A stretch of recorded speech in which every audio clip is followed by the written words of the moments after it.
A couple of years back, we made our 2015 financials public. Little did we know that it would become a reference for over 10,000 companies. 2015 was a pivotal year for our company. We raised our first funding, we started expanding and investing more aggressively in marketing, and we hired our first few employees. And we figured it was time to do this thing again. And this time we're releasing our financials for 2016. So our entire financial spreadsheet from 2014 to 2016 will be attached at the bottom of this video, but the link only shows up if you've already subscribed to the channel. No, kidding. I wish I could do that. Anyway, you'll be able to navigate and download the template as a reference for your company. 2016 was even more exciting than 2015 for us. We closed an additional $500,000 in seed funding, which we called part 2 of our seed round. Raising that round was so easy compared to the first one because we had incredible traction to show for.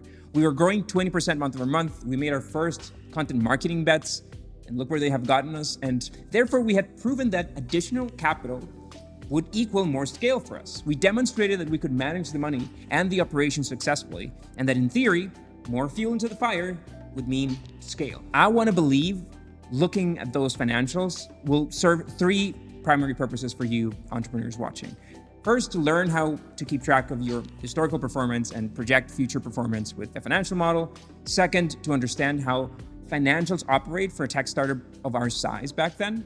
And third, to dissect them, to learn from our mistakes, and even more, to point them out to the rest of the community and maybe even to us. So let's first understand the parts of a financial model. The first is the COGS sheet. That stands for costs of goods sold and relates to the direct costs associated with providing your service. For a supermarket or an e-commerce store, COGS is pretty straightforward. It's the cost of the groceries or the items sold that the company pays to the suppliers.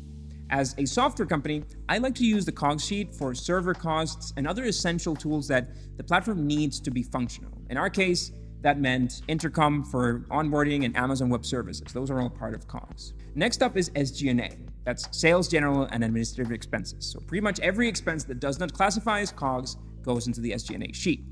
That includes payroll and marketing costs, travel, office, expenses, rent, accounting, consultants, everything. Both of these sheets will hold your expense information, so you'll need to work to keep those in sync with your actual books, maybe your QuickBooks or your P&L. You want to keep this in sync because knowing how much you spent in a given month is necessary to estimate how much you'll spend in the future and allow you to calculate your runway.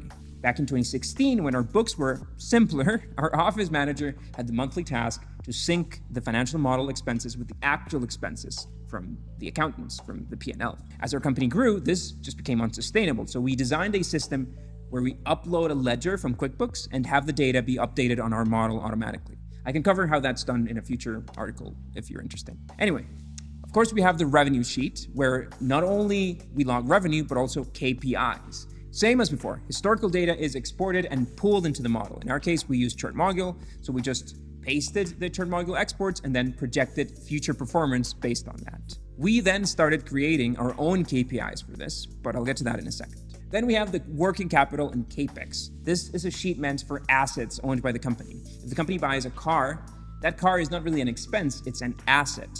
So yes, that car affects your cash flow because you no longer have that money available, but the asset should be logged in the model because it exists and can be resold. So desks, computers, and stuff like that are often assets and not expenses, and they are to be logged in this sheet. We honestly don't use it very much, except for some laptop purchases, and in 2016 specifically, we used it to track the remodeling costs of our office.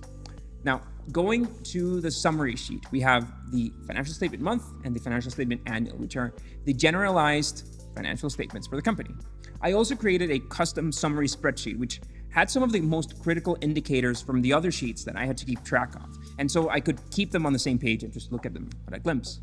So you'll see some revenue KPIs as well as runway and cash flow. And this was a very custom thing to the stage we were in as a company. Finally, you'll find our variables on the projection sheet. So in essence, the financial model has 2 sets of formulas. If the month we're looking for is historical, we take our data exports, QuickBooks, churn module, and we estimate KPIs from them. If the month is in the future, we take those KPIs and we use them to project future expenses or future revenue. So keeping these variables or inputs on the same page allows you to tweak and play around with your assumptions to figure out how it affects your business in the future. We have published a ton more in-depth content about understanding these financial models. So please check that out if you need more detail and more insight before digging into the actual numbers that we had. Okay, so now that we're on the same page, let me walk you through the story, through the numbers, at least what I can remember about them. Managing cash in the bank and runway. So I've said it before, your main job as a CEO is not running out of money. So the runway is the number that you have to keep an eye on. The runway is, of course, your total cash in the bank divided by your monthly burn rate. Burn rate is the amount of money you lose each month. So your revenue minus your expenses. So if you're profitable, your runway becomes infinite, and that was a beautiful sight to see. Anyway, you'll see that through 2015, after we raised our $250K round, we set our burn rate to between $15,000 and $20,000. We were willing to spend on average around $17,000 because this meant that we'd have a runway of around 14 months.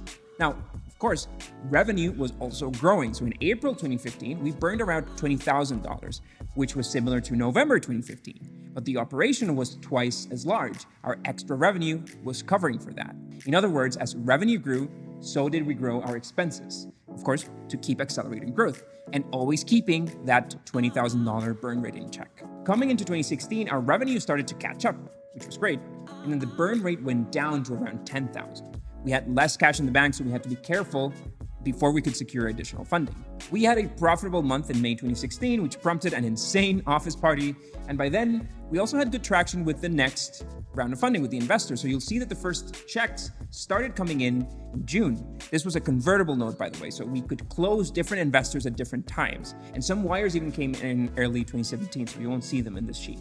As money came in, you'll see that we started spending more aggressively once again, setting our new burn rate at around $30,000. This time we had raised more money, so $30,000 would end up with a runway of around 18 months, assuming our revenue kept growing as expected. Now, this is a very common mistake we made, by the way. You hear a lot about raising money to last for about 18 months, but in reality, you need to raise money and of course manage it and pace it so that you can get your company to the next fundable milestone. At this point, we were thinking mostly about time and months when we should have been thinking about KPIs. For a SaaS company, that KPI for a Series A round is about $2 million in annual run rate. So watch our video on SaaS metrics if you don't understand what annual run rate is. But we felt short of that, which made 2017 a very difficult year for us. That's a story for another day. So how did we balance those expenses? Your company is going to deal with 4 types of expenses, I think. COGS, which are inevitable expenses. You need to make them to sell, period. Then payroll, to me, the most sensitive category because you are, of course, dealing with people's lives. Their income, which translates into their well-being, their insurance, their mortgage, their families, their kids. So when you're working on the financial model and when you commit to an ongoing expense on that payroll section, you want to be really sure that you can afford that expense moving forward. It may be a number on a spreadsheet, but it's someone's life, especially if they're quitting their jobs for this. It's a devastating experience to have to fire someone because you made a mistake of hiring them when you couldn't really afford their position. Then we have recurring expenses. These are usually a hassle to keep a track of. We now use a tool called Recurring for that, which lets anyone on the team just forward an invoice when they get it, or we can just connect our QuickBooks accounts. And what it does is it keeps you posted in case any tool suddenly spikes in their monthly cost.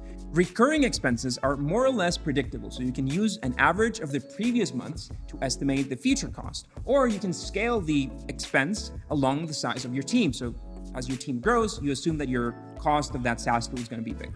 Finally, you have variable expenses, and to us, these were key to speeding up our revenue. We felt confident spending in ads because if the runway was cut shorter, or if we had a lousy revenue month, we could decrease the ad spend with just a click.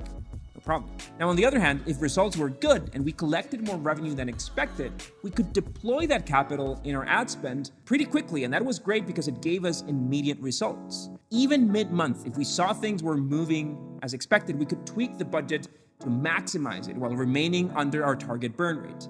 And this delicate game of estimating revenue mid-month and deploying faster is absolutely key to growing faster. If you're too conservative, you move too slow. If you're too aggressive, you might break your unit economics. So let's look at revenue now to understand that term, unit economics. As I said, these couple of years were really exciting for our business. We went from $10,000 to $50,000 in monthly revenue in 12 months, which had everyone crazy excited. For 2016, we averaged 13% month-on-month growth in subscriptions, which was a number to really brag about. One of the biggest mistakes we made here was overlooking churn. Churn at this time was at an insane high of 13-15%, which is business-killing churn. Churn is, of course, the percentage of active customers who cancel each month, and a B2C company like us should aim at something below the 5% range. We made a whole video about these metrics, again, on how to calculate them, and please go ahead and check that out if you want. Anyway, here's the problem. Look at our new business MRR. We were adding $10,000, $12,000 in new MRR, new subscribers every month. That's 400, 450 people converted every month. Amazing. However, look at our churn MRR. By the last quarter of 2016, we were losing $8,000, $9,000 of revenue every month. That means that net, we were only growing 4 or 5,000, even though we were adding 12. When you project that churn rate to the future, there's a cap. At around $80,000 in subscriptions, the amount of money lost matches the amount of money added, and the company stalls. We were able to eventually solve this problem in 2018, but it required us to completely reinvent our product offering and our audience. This is one of the reasons that prompted us to focus and to double down on you, entrepreneur audience. The other detail I want to highlight is this number here. It's the MRR subscribed per dollar spent. And this is very much a custom KPI that we created for ourselves, but it was the main driver of our projections back then. We were able to conclude that for every dollar deployed in marketing, we were able to get half a dollar, 50 cents in MRR. So we spent $20,000, we reached $10,000 worth of subscriptions, and those subscriptions, of course, renew every month, minus the churn. Assuming nobody canceled the first month, it took us 2 months to just recoup that investment. And we found a trend here.